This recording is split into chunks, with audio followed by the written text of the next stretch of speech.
Nah, api ini besar, tidak pernah padam bertahun-tahun. Tapi ketika lahirnya sang Rasul, padam seketika. Hai semua, Assalamualaikum warahmatullahi wabarakatuh. Kaifahalukum? Apa kabar semuanya? Semoga sehat selalu dan hari-harinya menyenangkan.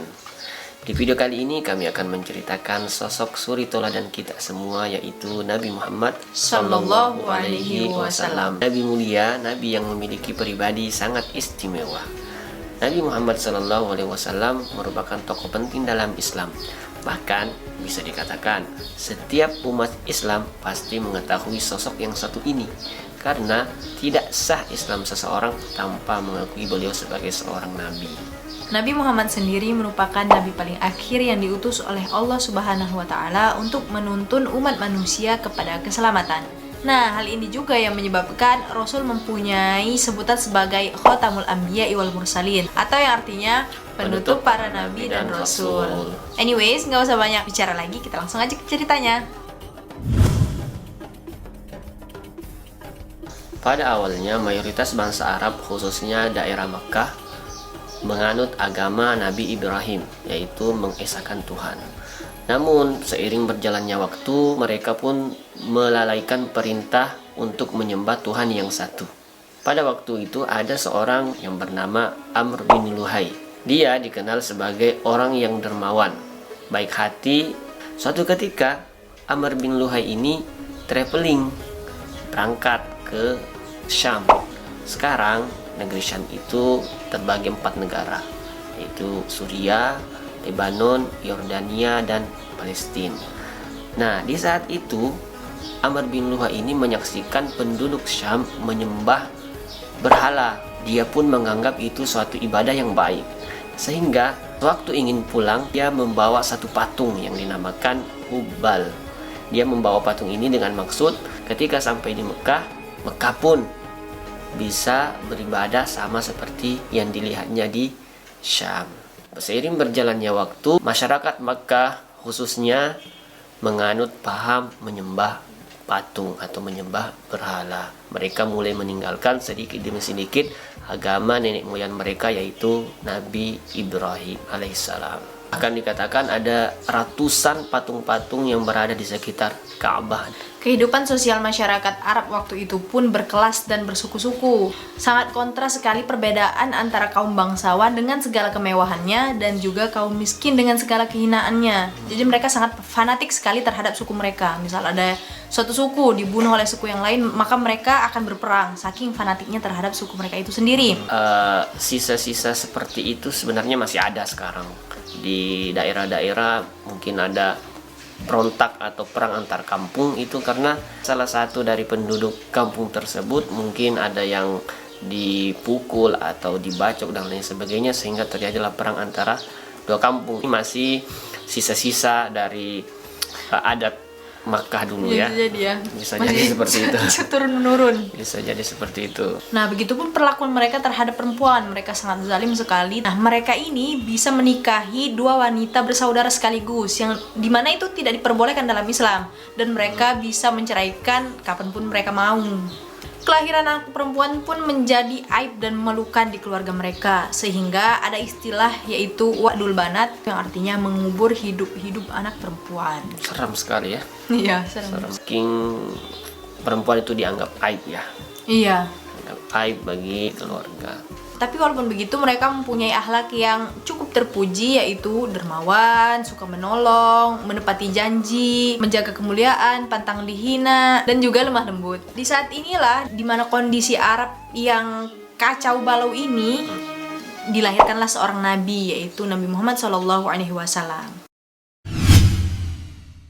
Rasul Shallallahu Alaihi Wasallam dilahirkan pada hari Senin, tanggal 12 Rabiul Awal, yang disebut dengan tahun gajah. Kenapa disebut tahun gajah? Tentu kita sudah sering mendengarkan cerita ini. Tentara Abraha datang ke Mekah dengan maksud untuk menghancurkan Ka'bah. Nah, sehingga pada tahun itu disebutlah tahun gajah, dan pada tahun itu pula Nabi Shallallahu Alaihi Wasallam dilahirkan. Tetapi usaha untuk menghancurkan Ka'bah gagal karena Allah Subhanahu wa taala mengirimkan burung ababil membawa batu kerikil dari neraka kemudian menjatuhkan ke tentara-tentara Abraha sehingga hancurlah mereka. Kisah ini sering kita dengarkan di surah Al-Fil. Dan sering kita dengar juga bahwa Rasul Shallallahu Alaihi Wasallam itu dilahirkan dalam keadaan yatim. Di dalam sejarah ayahnya meninggal pada saat beliau berumur 6 bulan dalam kandungan. Bahkan ada juga yang mengatakan 4 bulan dalam kandungan ayahnya wafat. Allah Subhanahu wa taala sangat menjaga nasab beliau. Tentunya karena beliau dipersiapkan untuk menjadi pemimpin umat. Nasab beliau adalah Muhammad ibni Abdullah ibni Abdul Muttalib ibni Hashim ibni Manab ibni Qusay ibni Kilab ibni Murrah ibni Ka'ab ibni Lu'ay ibni Ghalib ibni Fihrin ibni Malik ibni Kinanah ibni Khuzaimah ibni Mudrikah ibni Ilyas ibni Mudar ibni Nizar ibni Ma'ad ibni Adnan. Dan Adnan ini ittifaq para ulama adalah keturunan dari Nabi Ibrahim alaihissalam. Nabi Ibrahim alaihissalam ittifaq ulama ahli sejarah berasal dari Nabi Adam alaihissalam. Jadi nasab beliau sangat istimewa, Allah menjaganya karena memang dipersiapkan untuk menjadi seorang pemimpin dunia. Bapak sama ibunya Rasul, Abdullah dengan Aminah memiliki hubungan keluarga. Aminah bintu Wahab ibni Abdi Manab ibni Zuhrah ibni Kilab. Jadi nasab Abdullah sama Aminah bertemu di Kilab. Itu berarti Abdullah dan Aminah, bapak Rasul dan ibu Rasul, masih memiliki hubungan keluarga. Walau mungkin agak jauh sedikit ya, ke kakek-kakeknya sedikit ya. Ya. Tapi intinya masih ada hubungan Masih ada keluarga hubungan dan sampai keluarga. ke Nabi Ismail lalu Nabi Ibrahim. alaihissalam. Begitupun dengan sukunya, Allah memilihkan suku Quraisy sebagai suku beliau dilahirkan karena suku Quraisy merupakan salah satu suku terpandang saat itu.